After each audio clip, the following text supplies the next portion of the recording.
Hello car lovers! Driving the 2023 Subaru Outback. This is the Onyx model. It's a mid-trim. I love it when manufacturers send us the mid-trim model. In the province of Quebec, where I live, people usually buy the base or the mid-trim models. They don't usually buy the all-equipped versions. So I will review it as such. But first, a quick overview. The 2023 Subaru Outback is a crossover station wagon, but it is more of a crossover than anything. This is the Onyx model, and I love it when Subaru does not send us their all-equipped models. Most people in Quebec do not buy the all-equipped models, so this review more accurately reflects what the buyer wants. Coming off the 2023 Honda CR-V, I have a good basis to compare this vehicle. There are 7 models to choose from. The first 4 are powered by a non-turbo 4-cylinder boxer engine that makes 182 horsepower, and the last 3 models get a turbo boxer engine which makes 260 horsepower.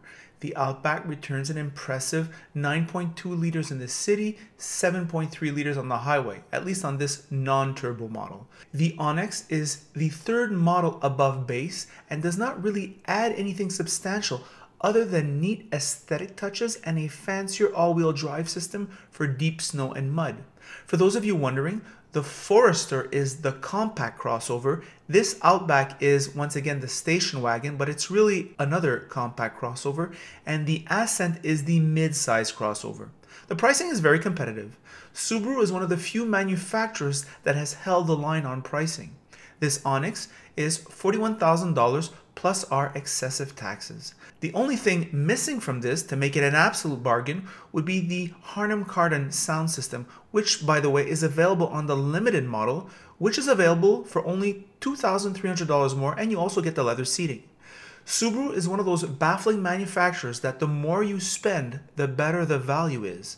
This Onyx gets the 11.6-inch infotainment screen, dual-zone climate control, special all-weather seats, reasonable 18-inch wheels, rear heated seats, and the all-important driving aids. A few remarks that stand out about this Subaru. First of all, I got to talk about the brand Subaru. Subaru, it's a brand, before I started reviewing cars, I had utter disdain for. I had never tried one. I thought they were ugly ducklings. I couldn't understand why people bought those vehicles. I test drove a couple of them around 2010, 2011, because inevitably friends have them. I was never impressed. I start reviewing cars in 2014, 2015. Ross began bringing me some Subarus, and I've flipped a 180. Really unique, charming cars. What about this vehicle? We'll start with the exterior styling. It's an ugly duckling, there's no question. Weird boxy shape. It's the Subaru design language does not translate well in this type of vehicle. And what blows my mind is the Outback is sort of like a signature Subaru, right? When you think about Subaru, you think Outback, which is kind of amazing. What are the benefits of this exterior styling? Well, you feel it on the inside. On the inside, it is utilitarian, utilitarian, utilitarian. All right. So this boxy shape gives you the best window space in the category. Really, it's wonderful. High windows, great greenhouse, this great view all around, even the rear 3/4. So when you're parking, you're less anxious. You're sitting high off the ground like all its competitors. Space in front. These seats here, these seats in the mid-trim model is way above average in terms of quality. It's like kind of like this synthetic leather, very good stuff, very stylish. This like gray. Different shades of gray. Very good stuff, Subaru. So that's, boy, they didn't like that. The infotainment, it's another story, the infotainment. It's good. However, the climate control is combined with the infotainment functions, which means it's all digital, which means if you have problems with your digital infotainment, you lose your climate control. So that's problematic, right? You need your climate control.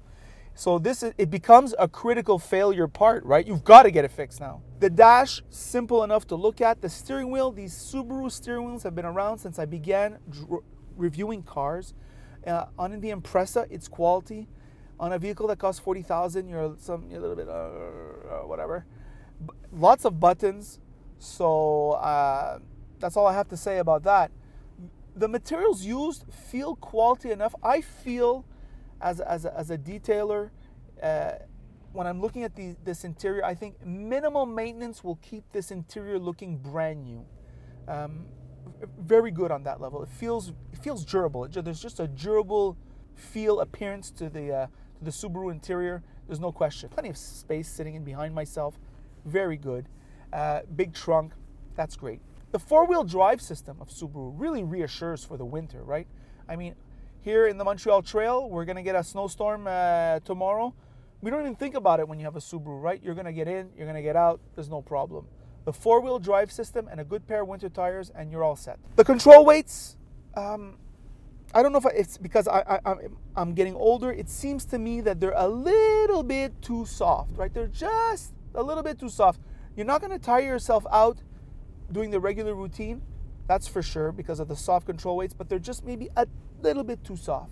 Engine transmission, I think the 4-cylinder non-turbo is plenty.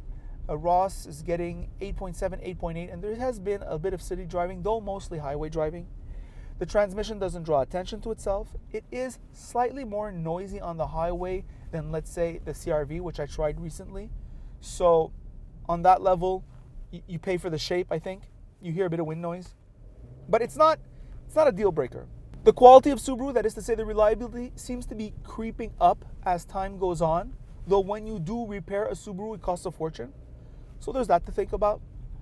And those are pretty much my thoughts on this Subaru. It's a known entity. It's quintessentially Subaru. It's charming. It's not a cookie cutter car. It's not a clone of something else. It's really its own, and I find that inherently charming. And those are my thoughts on the Subaru Outback. By the way, if you like this video, like it. If you don't like it, don't like it. And if you really like it, well then of course, you should subscribe. And that is it.